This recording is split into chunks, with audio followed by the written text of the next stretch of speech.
anyone seen sniper ammo up here? Anyway. Negative. I want to sniper There's off the sniper roof. ammo on one of those. Oh god. Holy Jesus! Shoot them! Shoot them! Quick, shoot him. Battle tank is still up. Jesus Christ. I can't believe it survived that. Fuck! Oh shit. Keep your spacing, keep your spacing. Oh, Jesus Christ. Oh crap, who's got the medkits? Colonial got behind us. Anyone got a trauma kid up here? Hey, get him, Oh, get him shit. back, get him back. Oh come on, Get that him wasn't back. even close. Get him back. Good No, job, that's sir. bullshit. That's absolute crap.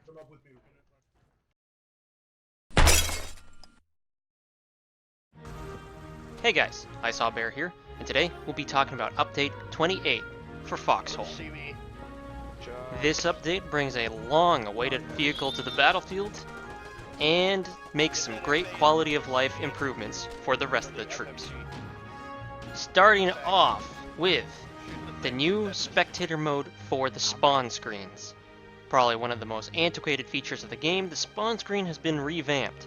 Troops are now able to select friendly players to spectate while they are waiting to spawn. For spectating friendly players, you can only spectate ones within 50 meters of your death location, and there is a limited time for how long spectating is available. That way you can't really discover any new enemy intel on your own after death. The spawn screen UI has also been redesigned to accompany all these new features. Another new feature is the improved intelligence. Players will now receive an alert when a friendly structure is damaged past a certain threshold. This allows players to detect attacks a little bit earlier than would normally be, and prevents a bit of ghost capping. Alerts coming from one area of the map will only be shown every so often to prevent spamming of these messages, and recently attacked friendly structures will also appear as orange icons on the world map. And here we go! The long-awaited Harvester is finally here. The Harvester is a heavy mining vehicle that can be used by teams to gather resources more effectively. It has three functions. The Gather function, using the left mouse button, gathers resources and places them in the Harvester's inventory. Basically a sledgehammer, but bigger and better. These harvesters let you harvest all the normal gatherable materials. Salvage, sulfur, people, you know, the usual.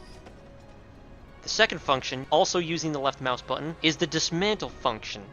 Instead of having to shoot down enemy defensive structures and other buildings after you've captured a town, now you can roll up a harvester and dismantle most defensive structures, and actually recycles them into some amount of salvage. It's not the exact equivalent of what would go into these structures, but it's a lot more efficient to now dismantle them. Additionally, this doesn't waste bullets and other weapons dismantling them as you would before, so this is a massive improvement for capturing towns. The structures the Harvester is able to break down include foxholes, gun turrets, pillboxes, wooden pillboxes, sunken pillboxes, gun turrets, tier 1, tier 2, and tier 3 walls, bunkers, barbed wire, deployed AT mines, sandbag walls, gates, and heavy gates. The devs also did mention that some of these might be bugged, so if you encounter any problems, definitely let them know in the technical chat. The Harvester also has only one seat and has 15 inventory slots in it. But wait, there's more. Using the right mouse button at resource nodes, you can actually do the third function, which is splitting resource nodes.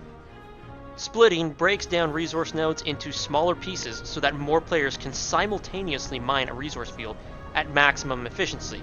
So this won't actually mine and gather the resources for you at that instant.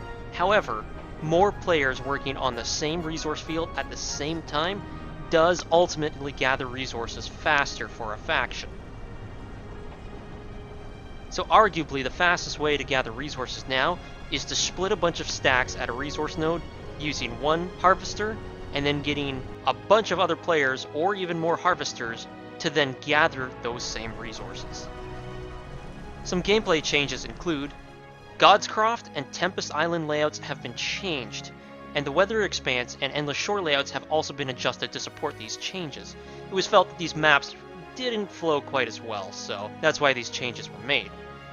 When a town hall is destroyed, all players that are assigned to it will have their spawn points migrated to a connecting safe house with the most soldier supplies stocked. That way a town doesn't just immediately get given up once the town hall is down. There's still a bit more resistance left in the town. In the southeast region of the Drowned Vale, a new town has been added. Forts start built in the backline regions and near starter towns in the contested regions. Resource and shipping containers can now be directly used by vehicle drivers. This was a big improvement for the Logi, for sure. Players are now invincible for a moment after border traveling to mitigate spawn camping on the borders. It's only a short moment, but it should be enough to dissuade people from actually sitting and camping at the borders. And also, players in the back of trucks can now switch seats to the front of trucks without having to get out of the vehicle. A last big change for all players is that aiming at high ground has been vastly improved. Aim lines no longer get snagged on low obstacles like sandbags, so it's easier to shoot someone in the face over top a sandbag wall. That's not to say the sandbag walls are completely useless, just that it's actually possible to hit someone now. And shot trajectories on the server are now more accurately matched to the aim indicators in your game client.